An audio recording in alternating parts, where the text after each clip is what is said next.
लंबे बालों की अहमियत। गांव के एक छोटे से कस्बे में आर्या नाम की एक लड़की रहती थी।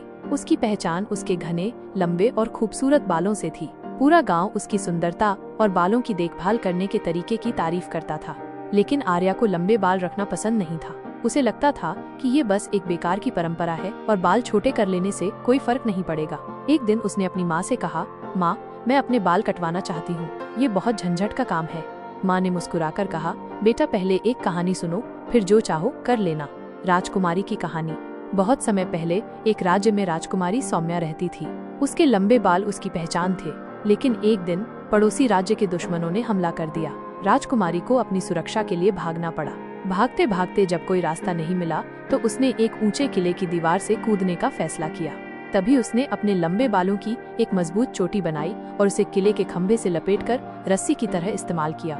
धीरे धीरे उसने खुद को नीचे उतारा और अपनी जान बचाई। जब वो सुरक्षित अपने राज्य में पहुंची तो सबने उसकी सूझबूझ की तारीफ की। तभी से लंबे बालों को शक्ति, स्त्रीत्व और आत्मनिर्भरता का प्रतीक माना जाने लगा। आर्या का निर्णय। कहानी सुनने के बाद आर्या को समझ आ गया कि लंबे बाल रखना सिर्फ सुंदरता की बात नहीं, बल्कि संस्कृति, परंपरा और आत्मसम्मान से जुड़ा हुआ है। उसने माँ से वादा किया कि वो अपने बालों की देखभाल करेगी और इसे गर्व के साथ रखेगी। कहानी की सीख। लंबे बाल सिर्फ एक फैशन स्टेटमेंट नहीं, बल्कि संस्कृति, सुंदरता और स्त्रीत्व का प्रतीक होते हैं। ये धैर्य और आत्मगौरव को दर्शाते हैं, इसलिए उनकी देखभाल करना भी एक कला है।